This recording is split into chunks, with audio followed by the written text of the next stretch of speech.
Ya, selamat pagi semuanya.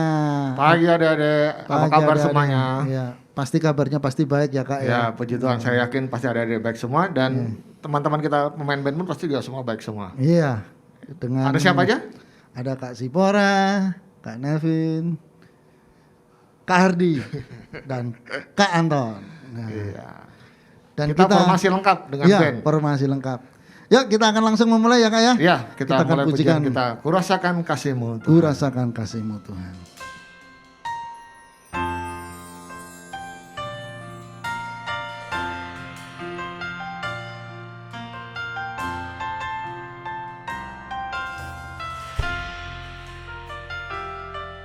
Kurasakan kasih-Mu Tuhan,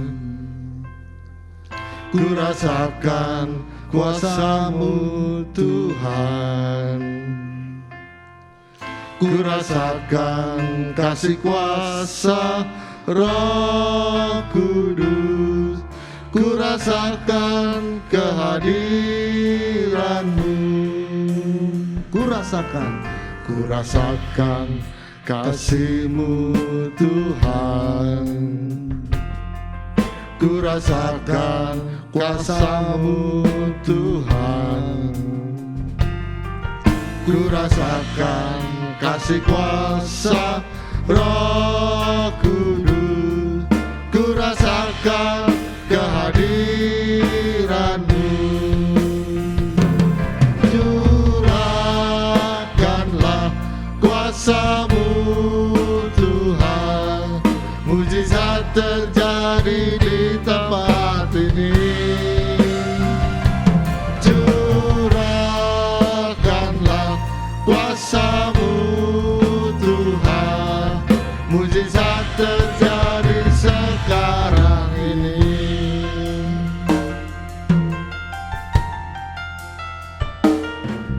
Kurasakan kasih-Mu Tuhan,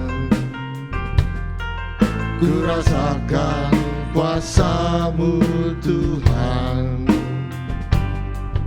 kurasakan kasih kuasa Roh Kudus, kurasakan kehadiran-Mu. Curahkanlah kuasa-Mu Tuhan, mujizat terjadi di tempat ini. Curahkanlah kuasa-Mu Tuhan, mujizat terjadi sekarang ini. Curahkanlah kuasa-Mu Tuhan, mujizat terjadi di tempat ini. Curahkanlah kuasa-Mu Tuhan, mujizat terjadi sekarang ini. Mujizat terjadi sekarang ini. Mujizat terjadi sekarang ini. Ya, mari adik-adik kita bersatu dalam doa. Bapa kami dalam kerajaan surga, kami mengucap syukur oleh karena kasih dan kemurahan-Mu. Engkau selalu menyertai kami dan memberkati kami. Kami ada sampai saat ini semua karena anugerah dan pertolongan-Mu. Dan kami yakin adik-adik kami yang ada di rumah mereka masing-masing, mereka sudah siap untuk memuji dan memuliakan nama-Mu. Dan kami mau serahkan ibadah kami di minggu hari ini Tuhan, dari awal pertengahan hingga akhirnya ke dalam pimpinan dan penyertaan-Mu. Kiranya kasih kuasa Roh Kudus menyertai kami semua, sehingga pujian yang kami naikkan itu boleh menyenangkan hati-Mu. Dan kami mau serahkan ibadah kami dari awal pertengahan hingga akhirnya hanya di dalam Anak-Mu yang tunggal Tuhan Yesus. Haleluya. Amin. Amin. Ya. Wah, kita akan bersuka cita ya Kak ya. Iya, pasti. Kalau kita namanya beribadah memuji Tuhan itu pasti penuh sukacita. Iya. Kita akan pujikan. Yang Anggur. kedua, anggur. Baru. Berapa? Baru. Anggur dong. baru.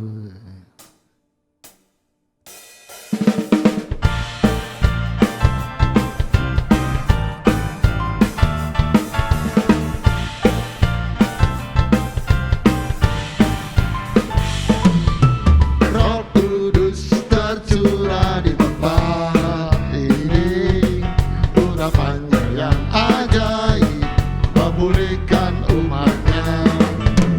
Roh Kudus tercurah bagi gerejanya, membangkitkan umat pilihannya. Hari inilah harinya Tuhan, saat pembebasan tiba. Belenggu dosa telah dipatahkan,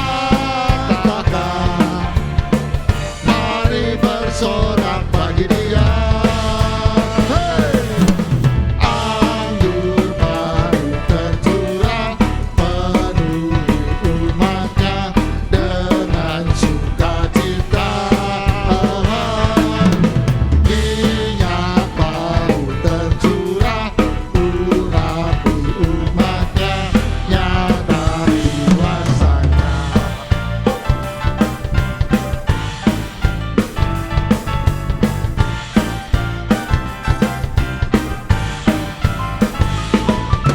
Roh Kudus tercurah di tempat ini, urapannya yang ajaib memulihkan umatnya.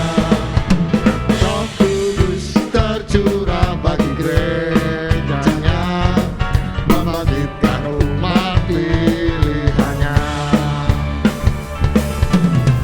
Hari inilah harinya Tuhan, saat pembebasan tiba. Belenggu dosa telah dipatahkan, mari bersorak bagi Dia.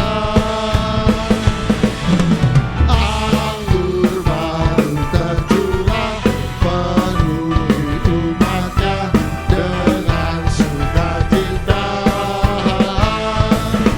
Minyak baru tercurah, urapi umatnya, nyata kuasanya.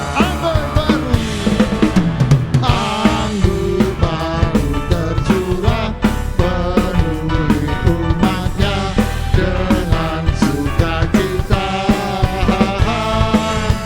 Minyak baru tercurah, urapi umatnya, nyata kuasanya.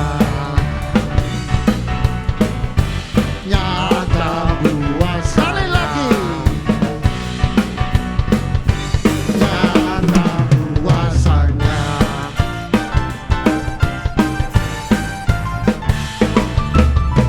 Iya. Nyata Kuasanya. Iya. Wah, kita lihat ya yang di rumah mereka bersukacita, bertepuk tangan. pastinya Kak, karena Iya. sudah dicurahkan dengan minyak baru, anggur yang baru. Iya. Kita akan mendengarkan firman Tuhan ya Kak ya. So pasti kita Kak. Ya. Siapa yang akan sampaikan firman Tuhan Kak? Kakak Evangelis Yusuf. Oke, betul Kak. Mari persiapkan hati kita untuk mendengarkan firman Tuhan. Kita akan naikkan pujian, janjimu seperti fajar pagi hari.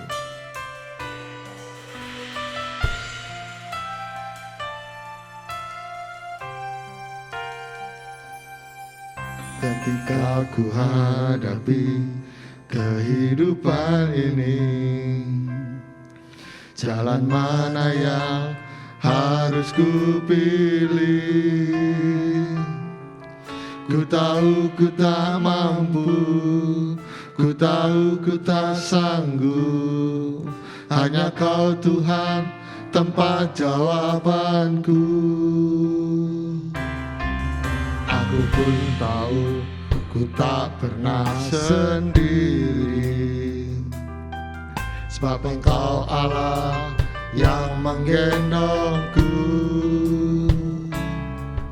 Tanganmu membelaiku, cintamu memuaskanku. Kau mengangkatku ke tempat yang tinggi. Janjimu seperti fajar pagi hari, yang tiada pernah terlambat bersinar. Cintamu seperti sungai yang mengalir, dan ku tahu betapa dalam kasih kasih-Mu. Janji-Mu seperti fajar, Janji-Mu seperti fajar pagi hari, yang tiada pernah terlambat bersinar. Cinta-Mu seperti sungai yang mengalir, dan ku tahu betapa dalam kasih-Mu. dan ku tahu Dan ku tahu betapa dalam kasih-Mu. sekali lagi, dan ku tahu Dan ku tahu betapa dalam kasih-Mu.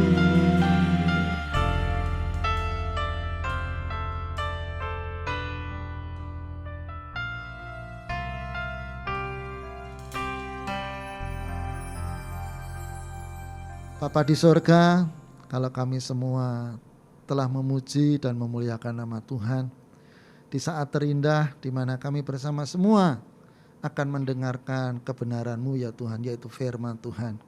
Untuk itu berkati kakak kami, Kak Yusuf, dalam menyampaikan firman Tuhan.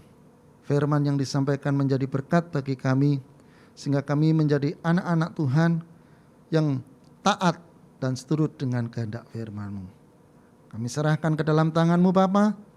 Kami berdoa dan mengucap syukur. Haleluya. Amin. Halo adik-adik semuanya, selamat bertemu kembali dalam ibadah online secara khusus untuk kelas Sion sampai dengan kelas Kanaan.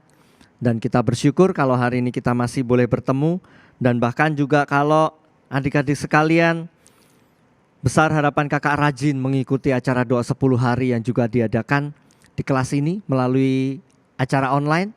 Dan ini tentunya menjadi hari yang terakhir, hari yang ke-10. Nanti adik-adik semuanya bisa kembali mengikutinya. Dan besar harapan kami semua, rekan-rekan guru sekolah minggu, kakak-kakak sekolah minggu yang sudah melayani secara khusus sepanjang kita mengadakan ibadah online, bahkan juga secara khusus untuk ibadah doa 10 hari yang tahun ini masih harus kita lakukan dengan secara online. Kiranya firman Tuhan, acara ibadah yang diadakan semuanya menjadi berkat buat kita semua, sehingga sekalipun mengikutinya di rumah, iman adik-adik sekalian tetap terbangun dengan sempurna, terbangun dengan baik, sehingga adik-adik di dalam menjalani perjalanan kehidupan kalian di masa-masa pandemi yang masih harus kita hadapi sampai dengan hari ini, kalian tetap bisa mengucap syukur di hadapan Tuhan. Kalian tetap bisa bersuka cita di dalam Tuhan, karena kalian tahu Tuhanlah yang memberikan yang terbaik di dalam kehidupan kalian. Dan tidak lupa juga secara khusus, kakak juga mengucapkan terima kasih buat seluruh rekan-rekan guru sekolah minggu yang sudah berjerih lelah selama ini untuk mengadakan acara ibadah online, yang sudah terlibat di balik layar. Semuanya yang terlibat, rata-rata kakak sekolah minggu dari kelas Sion sampai dengan kelas Kanaan, bahkan juga seluruh guru-guru sekolah minggu yang ada, semuanya terlibat ambil bagian secara mengadakan ibadah ini secara online, bahkan juga selama 10 hari berturut-turut melalui syuting yang cukup melelahkan yang sudah dilakukan. Tapi yakin dan percayalah bahwa Tuhan yang akan terus menyertai langkah perjalanan pelayanan kita semua sebagai guru-guru sekolah minggu, sehingga pelayanan kita boleh terus berkenan dan menyenangkan hati Tuhan. Ya, kita akan masuk kebenaran firman Tuhan. Kali ini kita akan belajar seorang tokoh di dalam Alkitab Perjanjian Baru yang pasti kita semua kenal. Dan pelajaran hari ini juga merupakan sebuah poin atau praktek dari apa yang sudah kita peroleh selama kita mengikuti ibadah, selama kita bersekolah minggu di tempat ini. Karena ini ada pelajaran, ini adalah pelajaran bagian kehidupan yang selalu kita jalani di dalam kehidupan kita. Terlebih lagi mengingatkan ini adalah salah satu bagian dari buah-buah roh yang seringkali kita pelajari. Bahkan nyanyiannya mungkin dari kelas Bethlehem sampai dengan kelas Sion, bahkan mungkin masih sering dinyanyikan tentang lagu-lagu yang bertema tentang buah roh. Ya, kita akan belajar seorang tokoh Barnabas yang kemudian juga berkaitan dengan seorang tokoh di dalam Alkitab, yaitu Paulus atau Saulus, yang sebelum bertobat, sebelum dia menerima penglihatan yang datangnya daripada Tuhan, pertemuan secara pribadi, Paulus dengan Tuhan, Paulus dipanggil dengan nama Saulus. Nah, kita buka Alkitab kita di dalam Kisah Para Rasul 9 ayat yang ke-26. Kakak akan bacakan untuk kita semua. Kisah Para Rasul 9 ayat yang ke-26. Setibanya di Yerusalem, Saulus mencoba Setibanya di Yerusalem, Saulus mencoba menggabungkan diri kepada murid-murid. Tetapi semuanya takut kepadanya karena mereka tidak percaya bahwa ia juga seorang murid. Nah, jadi awal pertobatan daripada Saulus, setelah dia menjalani satu proses, terus kemudian dia bisa kembali melihat, dan kemudian dia berusaha untuk menggabungkan diri dengan murid-murid yang ada di Yerusalem pada waktu itu, Paulus tidak dengan begitu mudahnya diterima. Sekalipun secara, kalau kita bicara di hadapan Tuhan, ya Paulus pasti diterima karena Tuhan tidak pernah memandang masa lalu dari seseorang. Tuhan tidak pernah memandang kehidupan masa lalu dari orang yang sudah bertobat. Tapi yang selalu Tuhan pandang adalah hati yang sudah diserahkan, hidup yang sudah bertobat untuk menuju ke arah semakin yang lebih baik lagi. Nah, tetapi di hadapan manusia, Saulus perlu berjuang agar ia tetap mampu bertahan di dalam panggilannya sekalipun orang-orang yang ada di sekitarnya menolak. Kenapa orang yang ada di sekitarnya menolak? Karena status Saulus sebelumnya sebagai penganiaya jemaat itu sudah sangat melekat di dalam kehidupan jemaat Tuhan pada waktu itu. Bahkan mungkin ketika orang mendengar kehadiran Saulus, mereka mungkin sudah lari. Mereka mungkin sudah merasa, wah, celaka deh hari ini Saulus datang, kita semua pasti akan mati. Nah, tetapi kedatangan Saulus pada hari itu adalah satu kedatangan yang lain sebetulnya. Karena apa? Karena status Saulus pada saat itu bukan lagi sebagai penganiaya jemaat, melainkan dia adalah bagian daripada murid Tuhan. Memang secara fisik Paulus belum pernah bertemu dengan Tuhan, karena Paulus terpanggil setelah Tuhan Yesus naik ke sorga. Setelah Tuhan Yesus secara fisik tidak hadir lagi di muka bumi bersama dengan murid-muridnya. Nah, akan tetapi Paulus nanti di belakang kalian, kalau kalian pelajari, Paulus menjadi seorang rasul yang sangat besar. Karena sebagian besar daripada kitab perjanjian baru ini ditulis oleh Rasul Paulus. Nah, kenapa demikian? Karena Paulus mengalami satu proses perjalanan kehidupan yang panjang, kehidupan yang berjalan bersama-sama dengan Kristus. Sekalipun berat, sekalipun Saulus merasa ditolak, tapi Saulus tidak pernah undur daripada panggilannya. Saulus tidak pernah terus kemudian, aduh, ternyata menjadi rasul itu susah. Percuma saya berjuang, percuma saya menerima di istilahnya pertobatan Paulus itu adalah pertemuannya secara pribadi dengan Tuhan. Ternyata itu menjadi sesuatu yang sia-sia. Karena apa? Karena toh saya ditolak di mana-mana. Bahkan anak Tuhan sekalipun, murid-murid Tuhan pada waktu itu pada ketakutan dan berusaha mungkin menolak Saulus, bahkan mungkin mengusir Saulus. Karena apa? Karena statusnya yang lama masih diingat-ingat, dan statusnya yang lama itu, dan juga murid-murid belum begitu percaya, tadi dikatakan karena mereka tidak percaya bahwa Saulus adalah sudah menjadi bagian daripada seorang murid Yesus. Nah, kita buka Alkitab kita di dalam Amsal 22 ayat yang pertama. Amsal 22 ayat yang pertama. Nama baik lebih berharga daripada kekayaan besar. Dikasihi orang lebih baik daripada perak dan emas. Nah, jadi di sini yang pertama kita harus ingat bahwa menjaga nama baik itu adalah penting. Ya, memang pada awalnya ya kehidupan Saulus juga nggak pernah milih untuk menjadi, istilahnya itu saya mau enaknya menjadi penganiaya jemaat aja deh. Saya mau ini enggak. Tapi ada begitu banyak pengaruh di dalam kehidupannya sehingga Saulus bisa menjadi seperti itu. Nah, kadang-kadang kita sebagai anak Tuhan kurang bisa membawa nama baik kita sebagai anak-anak Tuhan. Sehingga hidup kita di luar enggak jadi berkat buat orang lain. Sehingga kehidupan kita di luar tidak bisa diterima orang lain itu dengan baik. Bukan hanya karena status seperti yang disandang oleh Paulus, itu lain lagi. Tapi kita sendiri sudah menyandang diri sebagai anak Tuhan, tapi ternyata orang tidak bisa mengakui bahwa kita ini adalah anak-anak Tuhan. Karena apa? Karena sikap dan tingkah laku kita sama sekali tidak mencerminkan kita sebagai anak-anak Tuhan.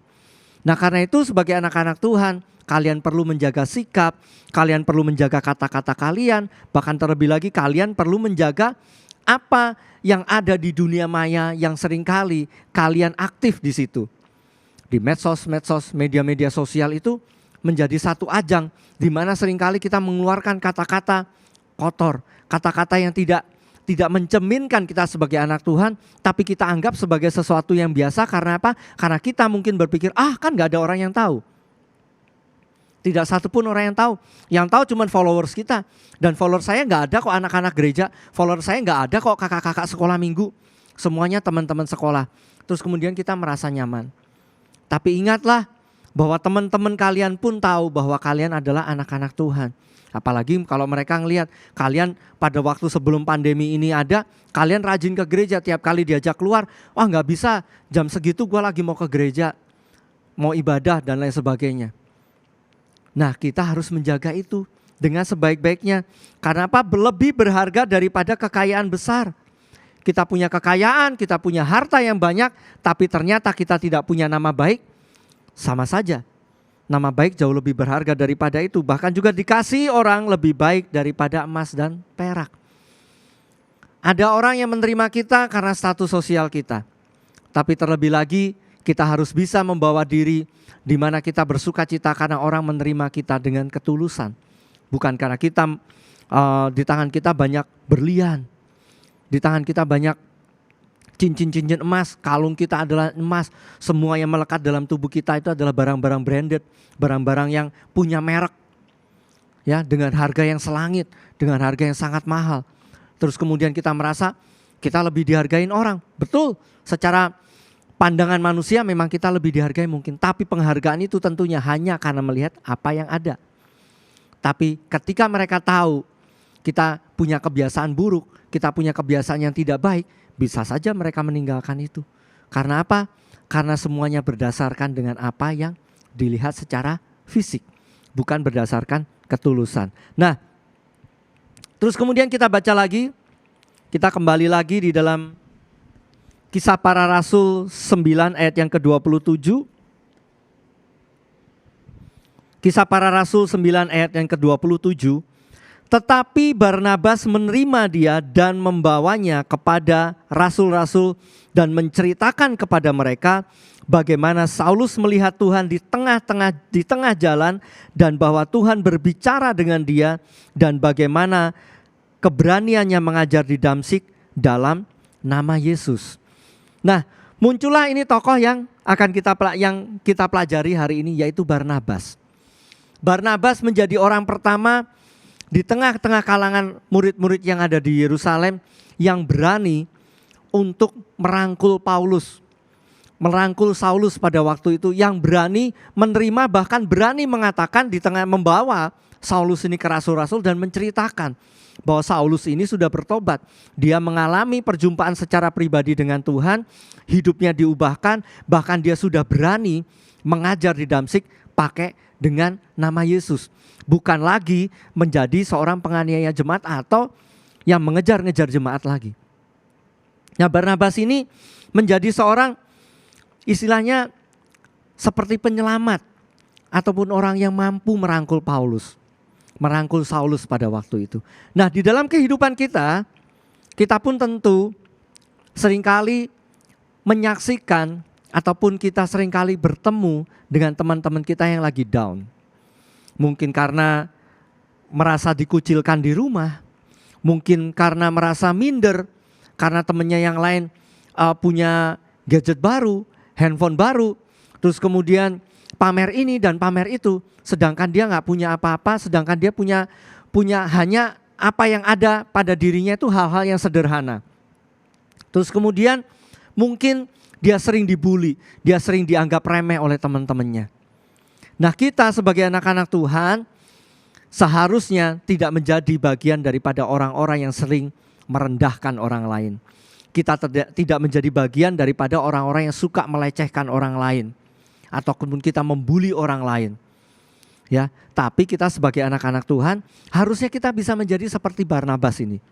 Ketika teman kita lemah, kita rangkul, kita ajak ngobrol, terus kita doakan. Bahkan secara pribadi kita bawa di dalam doa-doa kita secara pribadi. Kita ini secara manusia kadang-kadang lebih suka melihat kejatuhan orang lain. Secara manusia seringkali kita merasa lebih senang melihat kelemahan orang lain itu diekspos daripada kita berusaha merangkul orang tersebut, terus kemudian kita memberi masukan yang baik sehingga orang ini berubah. Tapi sekali lagi sebagai anak-anak Tuhan, seharusnya kita bertindak seperti apa yang dilakukan oleh Barnabas. Barnabas melakukan ini tanpa keraguan sama sekali. Karena apa? Karena Barnabas sudah menyaksikan. Karena Barnabas tahu bahwa Saulus sudah bertobat dan menerima Yesus sebagai Tuhan dan Juru Selamatnya. Dan siap Tuhan pakai untuk menjadi alat Tuhan. Nah, bagaimana dengan kehidupan kita? Apakah kita akan berlaku seperti Barnabas? Ataukah kita lebih senang melihat orang lain jatuh? Bahkan mungkin kita malah berkata, oh kapok lu, syukurin lu, ya kan, tahu rasa lu. Nah, itu seharusnya tidak menjadi bagian dalam kehidupan kita sebagai anak-anak Tuhan. Kita baca Kisah Para Rasul 11 ayat 24. Kisah Para Rasul 11 ayat 24. Karena Barnabas adalah orang baik, penuh dengan Roh Kudus dan iman. Sejumlah orang dibawa kepada Tuhan. Nah, kenapa Barnabas bisa bersikap seperti itu kepada Paulus? Dikatakan karena Barnabas adalah orang baik, penuh dengan Roh Kudus dan iman. Nah, sudah berapa lama kalian mengikuti acara doa 10 hari di gereja ini? Yang tentunya yang dari sekolah minggu dari kelas paling kecil, di kelas Bethlehem, paling tidak sudah ada 14 ataupun 15 tahun kalian bersekolah minggu di tempat ini. Kalian mengikuti acara doa 10 hari itu setiap tahun. Berarti sudah ada kurang lebih 15 kali mengikuti acara doa 10 hari di tempat ini. Ya, karena setiap tahun kan diadakannya sekali. Tapi benarkah jumlah itu sepadan dengan kehidupan kerohanian kalian? Benarkah jumlah kita beribadah di tempat ini itu sepadan dengan buah-buah roh yang ada di dalam kehidupan kita? Nah, itu yang menjadi pertanyaan yang perlu kalian jawab secara jujur di dalam hati kalian masing-masing. Kalau memang itu ternyata tidak setara, inilah saatnya untuk kalian merubah diri. Untuk hidup di dalam Roh Kudus yang ada di dalam kehidupan kita itu mengubah kehidupan kita. Sehingga ketika kita ketemu dengan orang yang dilecehkan, orang yang disudutkan, orang yang dianggap remeh, orang yang mengalami down karena mungkin nilainya jelek dan lain sebagainya, kita justru bukan menjadi bagian orang yang ikut nginjak istilahnya, ikut membawa dia jatuh ke bawah, tapi kita menjadi bagian orang yang mau membangun teman kita, mengangkat teman kita sehingga mereka memiliki semangat juang, sehingga mereka memiliki rasa untuk terus berkembang dan mau bertumbuh. Karena kalian harus tahu bahwa situasi di mana orang tertekan, ketika orang itu semakin tertekan dan tidak ada satupun orang yang mengangkat, itu bisa mengakibatkan bunuh diri.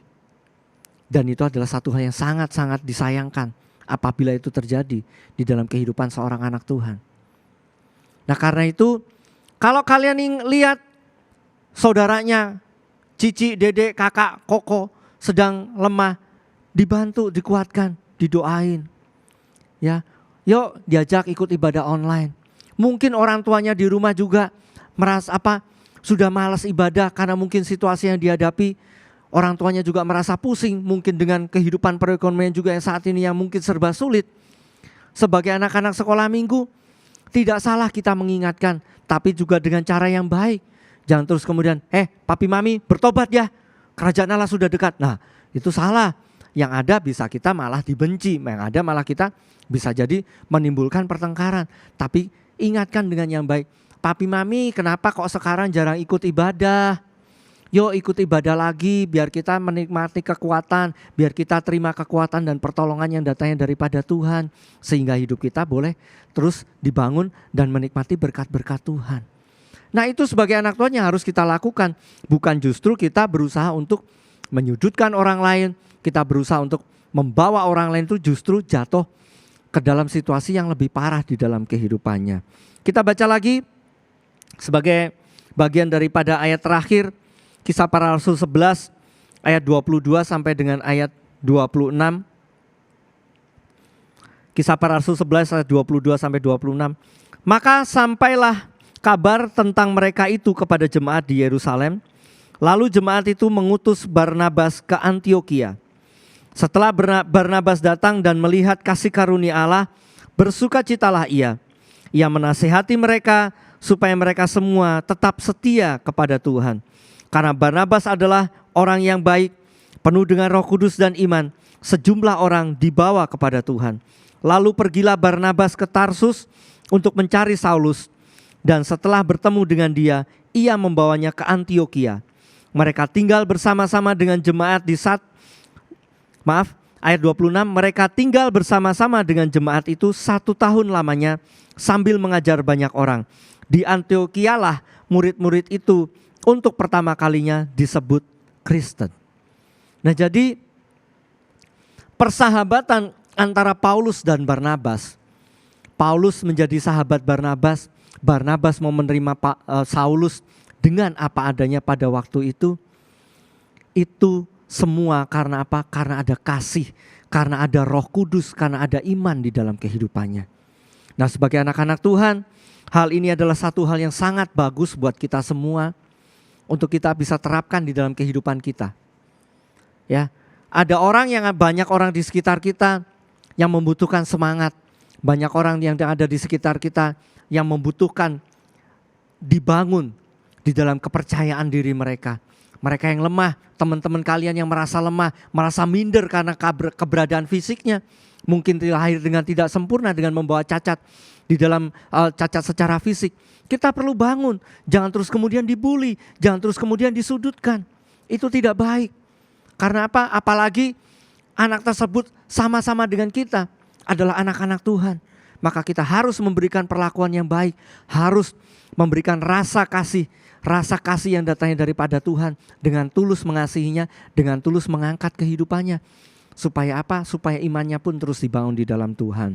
Ya, cukup sekian firman Tuhan yang kakak sampaikan di hari yang di tanggal 23 ini, di mana nanti kita akan mengakhiri doa 10 hari juga. Di hari yang ke-10 ini, kiranya firman Tuhan ini mulai menguatkan kita. Kiranya firman Tuhan itu boleh menjadi teguran buat kita semua. Kalau kita melakukan hal-hal yang tidak baik selama ini, mari kita berubah. Karena Roh Kudus ada di dalam kehidupan kita untuk siap mengubahkan kehidupan kita. Sebagai ayat mas, Ibrani 10 ayat 24. Ibrani 10 ayat 24, dan marilah kita saling memperhatikan supaya kita saling mendorong dalam kasih dan dalam pekerjaan baik. Ya, saling mendorong bukan untuk mendorong untuk dijatuhkan, tapi saling mendorong dalam kasih dan dalam pekerjaan yang baik. Supaya apa? Semuanya kita dibangun. Kita bertumbuh bersama-sama di dalam iman kita kepada Kristus. Kalau ada yang lemah, kita kuatkan. Kalau ada yang salah, kita tegur dengan cara yang baik. Sehingga kehidupan mereka boleh dikembalikan ke jalan kebenaran firman Tuhan. Dan kita akan sama-sama menikmati berkat-berkat Tuhan di dalam kehidupan kita. Amin. Tuhan Yesus memberkati kita semua. Mari kita tunduk kepala dan kita berdoa. Bapa dalam surga, kami mengucap syukur karena saat ini kami boleh kembali belajar akan kebenaran firman-Mu yang mengajarkan kami untuk kami boleh saling membangun, saling mengasihi satu dengan yang lain ya Tuhan. Tidak memandang kelemahan orang lain, tidak memandang latar belakang orang lain, tidak memandang status sosial apapun daripada orang lain. Tapi ajar kami untuk memandang setiap orang terlebih lagi rekan-rekan kami ya Tuhan, teman-teman kami, teman-teman seiman kami ya Tuhan. Ajar kami untuk memandang mereka dengan kasih. Sehingga ketika ketika mereka dalam keadaan jatuh, mereka merasa membutuhkan kekuatan, mereka perlu dibangun. Kamilah Engkau yang Engkau pakai untuk membangun satu dengan yang lainnya, sehingga kami akan benar-benar merasakan berkat-berkat Tuhan itu tercurah di dalam kehidupan kami. Kami benar-benar merasakan hidup dalam satu kehidupan lingkupan kasih yang datangnya daripada Engkau. Hamba berdoa menyerahkan seluruh anak-anak-Mu dari kelas Kanan sampai dengan kelas Sion yang mengikuti acara ini Tuhan. Kiranya Engkau memberkati kehidupan mereka, Engkau jamah hidup mereka, firman-Mu ini boleh mengubahkan kehidupan mereka, sehingga mereka boleh berjalan sesuai dengan apa yang Engkau mau. Tuntun mereka ya Roh Kudus, untuk mereka menghasilkan buah-buah roh yang nyata di dalam kehidupan mereka, sehingga hidup mereka dimanapun mereka berada terus menjadi berkat. Hamba juga berdoa untuk pergumulan mereka di masa remaja mereka. Kiranya Tuhan yang turut campur tangan, Tuhan yang memberikan kemenangan, Tuhan yang memberikan kelepasan, sehingga setiap mereka menikmati kemenangan yang datangnya daripada Engkau. Studi yang sedang mereka tempuh, Tuhan juga yang memberikan hikmat, Tuhan juga yang memberikan akal budi, sehingga mereka senantiasa memperoleh hasil yang maksimal dari setiap mata pelajaran yang saat ini sedang mereka tempuh ya Tuhan. Baik juga untuk kedua orang tua mereka, Tuhan terus memberkati setiap mereka dengan berkat yang datangnya daripada Engkau, dengan situasi dan keadaan yang masih harus kami hadapi saat ini. Ajar kami untuk tetap mengucap syukur, ajar kami untuk tetap berjalan sesuai dengan apa yang Engkau mau, karena disitulah kami akan terus melihat pertolongan demi pertolongan Tuhan nyatakan di dalam kehidupan kami. Terima kasih ya Bapa, hanya di dalam nama Tuhan Yesus Kristus kami sudah berdoa dan mengucap syukur. Bapa, terima kasih. Bapa, terima kasih. Bapa, terima kasih. Bapa di dalam surga, kami berterima kasih.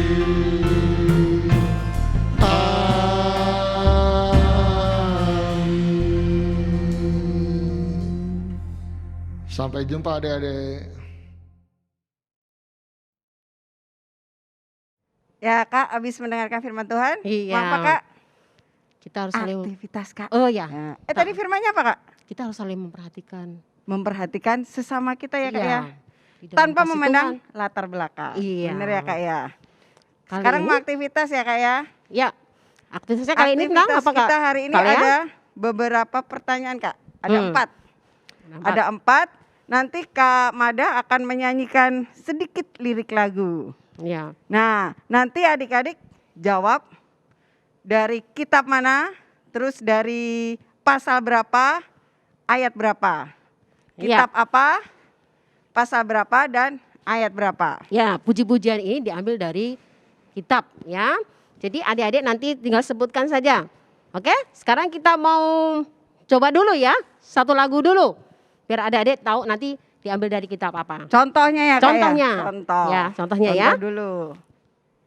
Ya, Kak Mada kasih contoh Kasih dulu ya. contoh satu Kak. Ya.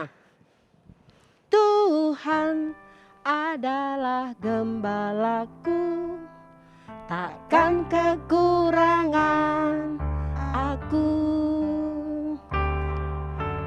Ia membaringkan aku dan seterusnya. Nah, diambil dari kitab Kitab mana Kak? Mazmur. Pasal berapa Kak? 23. 23. Nah, seperti itu ya. Dan Ya. jangan lupa ayatnya. Oke. Lengkap ya Kak ya. Ya. Kita itu mulai, ya. Kak? Kita mulai ya. Lagu pertama.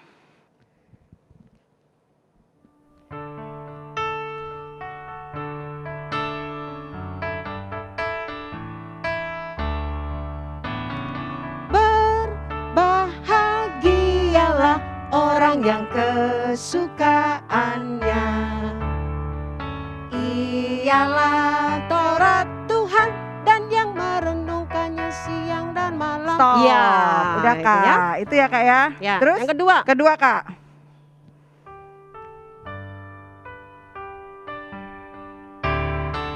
Diam di rumah Tuhan seumur hidupku, menyaksikan kemurahan Tuhan. Ya, yang kedua. Kedua. Ketiga Kak.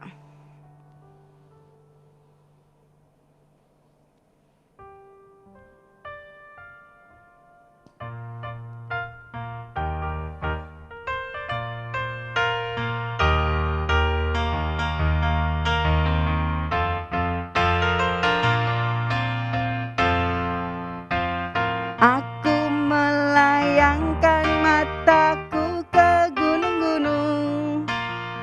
Dari manakah akan datang pertolonganku? Ya, itu Kak, ketiga. Terakhir Kak, Ya, keempat.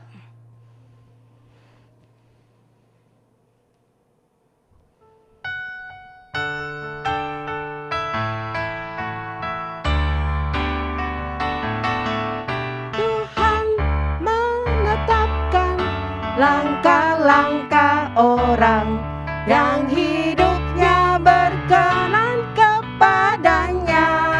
Iya. Hanya 4 saja. Empat pertanyaan ya Kak ya? Ya.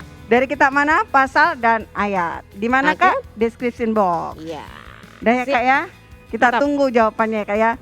Bye-bye, sampai jumpa. Sampai jumpa.